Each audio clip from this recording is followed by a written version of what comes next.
හිතන්න. 20 වෙනි සියවස පටන් ගත්තා විතරයි මුළු ලෝකයම සඳහාටම වෙනස් කරපු මහා සංග්‍රාමයක් යුරෝපයෙන් පටන් ගත්තා. ඔව් මේ කියන්නේ අපි කවුරුත් දන්න පළවෙනි ලෝක යුද්ධය ගැන.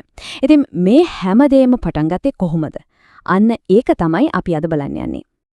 ඇත්තටම එක වෙඩිඋණ්ඩයකට පුරවන්ද ලෝක යුද්ධයක් පටන් ගන්න. හරි.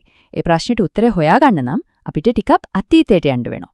ඒ කියන්නේ 20 වෙනි සියවසේ මුල්ම කාලයට. ඒ කාලේ යුරෝපයට. හරි. එතකොට 20 වෙනි සියවස පටන් ගද්දී යුරෝපයේ තිබුණේ කොහොමද? ඇත්තටම කිව්වොත් ඒක හරියට වෙඩි බෙහෙත් ගබඩාවක් වගේ. පොඩි ගිනි පුපුරක් වැටුනොත් අත්ති මුළු මහද්වීපයම ගිනි ගන්න තරමට හැමදේම සූදානම් වෙලා තිබුණේ. හරිම නොසන්සුන් කාලයක්. ඉතින් මේ නොසන්සුන්කමේ මුල හොයාගෙන ගියත් අපි නවතින්නේ ප්‍රාන්ස ප්‍රසියානු යුද්ධේ. බලන්න ජර්මනියේ ඒ යුද්ධෙන් දිනලා ප්‍රාන්සයට අයිතිව තිබුණු හරිම සාරවත් ප්‍රදේශ දෙකක් ඇල්සාස් සහ ලොරේන් තමන්ට පවරාගත්තා. ආන්න එතනින් තමයි මේ දිරට අතරේ කවදාවත් නිවෙන්නේ නැති වෛරයක් පටන් ගත්තේ. ප්‍රාන්සේ හිටියේ කොහොම හරි පරිගන්න chance එකක් එන්නකල් අනිත් පැත්තෙන් ජර්මනිය හිටියේ බයෙන් ප්‍රාන්සේ කවදා ගහයිද දන්නේ නැහැ කියලා. ඉතින් දෙගොල්ලම ලොකු සටනකට ලෑස්ති වෙමින් තමයි හිටියේ. ජර්මනිය එක්සේසත් කරපු නායකයා බිස්මාර්ක් එයාට ඕනේ උනේ සාමකාමීව ජර්මනිය ශක්තිමත් කරන්න. එයා හරිම පරිසම්. හැබැයි ඊට පස්සේ බලයට ආපු අලුත් අධිරාජ්‍යයා දෙවෙනි විල්හෙල්ම් එහෙම කෙනෙක් නෙවෙයි. එයා හරිම ආක්‍රමණශීලී. එයාට ඕනේ උනේ ලෝකෙ වටේම යටත් විජිත අල්ලගෙන ජර්මනිය ලෝක බලවතෙක් කරන්න. ඉතින් විල්හෙල්ම්ගේ මේ ලොකු හීනේ නිසා යුරෝපයේ අනිත් රටවල් විශේෂයෙන්ම බ්‍රිතාන්‍ය වගේ රටවල් හොඳටම කලබල වුණා. ඉතින් මේ ප්‍රාංශ ජර්මන් වෛරයට අමතරව තව ප්‍රධාන හේතු තුනක්ම මේ වෙඩි බෙහෙත් ගබඩාවට එකතු වුණා. එකක් තමයි අධිරාජ්‍යවාදී තරඟය. හැම රටක්ම පොර කෑවා ආසියාවේ ආෆ්‍රිකාවේ රටවල් තමන්ගේ යටත් විජිත කරගන්න.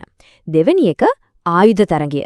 විශේෂයෙන්ම බ්‍රිතාන්‍යයි ජර්මනියයි අතරේ ලෝකෙ බලවත්ම නාවික හමුදාව හදන්න ලොකු තරඟයක් තිබුණා. තුන්වෙනි එක තමයි දරුණු ජාතිවාදය. ඒ කියන්නේ අපේ රට තමයි ලෝකෙම ශ්‍රේෂ්ඨම අනිත් හැමෝම ඊට පහළයි කියන ආකල්පය. මේ ඔක්කොම එකතු වෙලා මුළු යුරෝපෙම එකිනෙකා ගැන සැක කරන වෛර කරන තැනක් බවට පත් කරා.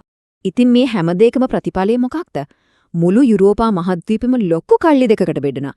එකිනෙකාට විරුද්ධව ආයුධ ගත්ත බලවත් හමුදා කඳවුරු දෙකක්. ඒ විතරක් නෙවෙයි මේ රටවයි එකිනෙකා එක්ක ගිවිසුම් ගහගෙන හිටියේ හරියට මකුළු දැලක් වගේ.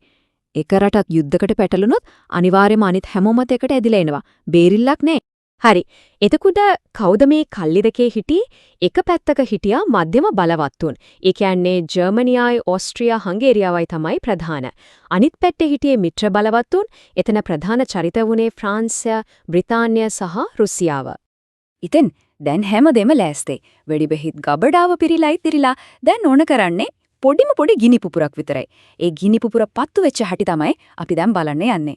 මේ ඉන්නේ ෆ්‍රාන්ස් ෆර්ඩිනන්ඩ්.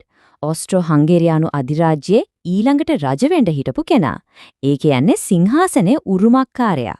හැබැයි එයා දැනගෙන හිටියේ නෑ තමන්ගේ ඉරණම මුළු ලෝකෙම ඉරණම වෙනස් කරන මහා යුද්ධයක් පටන් ගන්න හේතුවක් වෙනවා කියලා. අන්නේ ගිනි පුපුර පත්තු වුණා 1914 ජූනි මාසේ දවසක සරාජෝ නගරයේදී.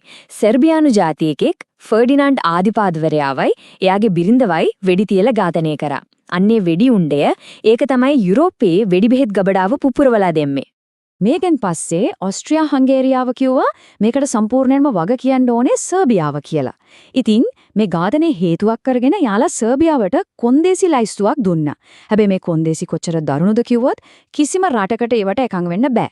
ඇත්තටම යාලට ඕනේ උනේ සාමයක් නෙවෙයි. එයාලා හොයමින් හිටිය යුද්ධයකට හේතුවක්. ඉතින් දැන් බලමු අර මකුළු දැල වගේ තිබුණු ගිවිසුම් ක්‍රියාත්මක වන හැටි.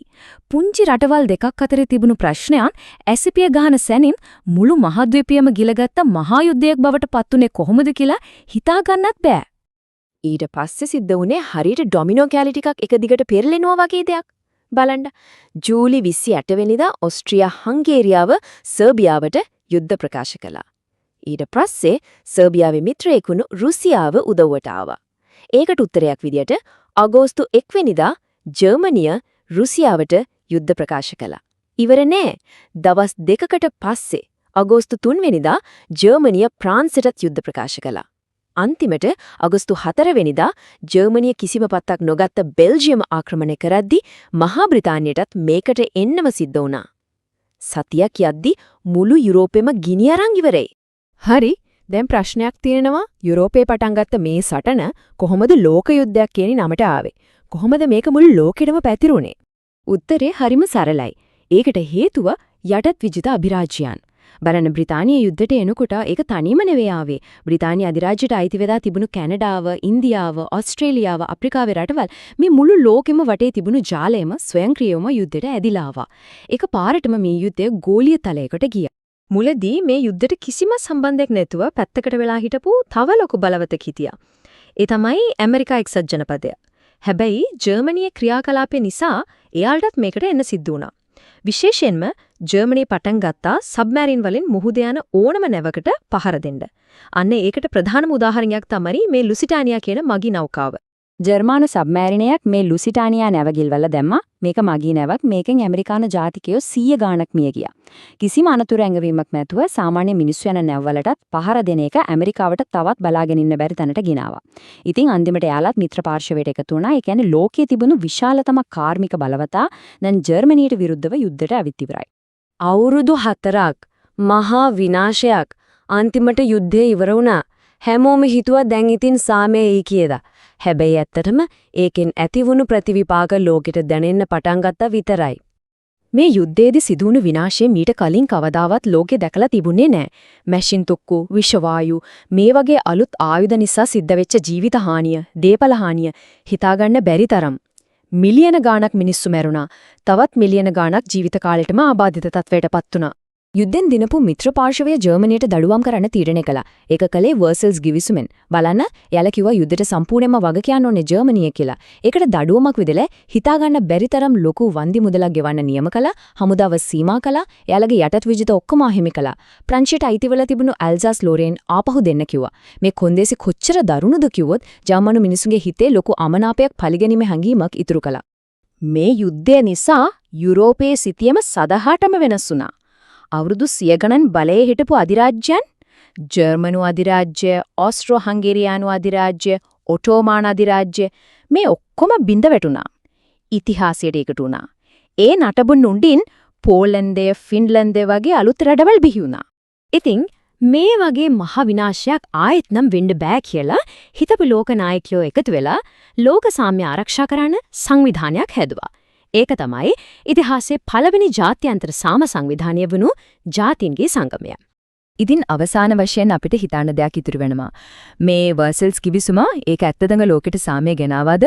එහෙම නැත්නම් ජර්මනියට පැනපුවේ දරුණු කොන්දේසි නිසාම ඊටත් වඩා දරුණු ඊටත් වඩා විනාශකාරී දෙවෙනි ලෝක යුද්ධයකට අවශ්‍ය බීජ එතනම පැලවුණාද? අන්න ඒක තමයි ඉතිහාසය ගැන කතා කරද්දී අදටත් තියෙන ලොකුම ප්‍රශ්න වලින් එකක්.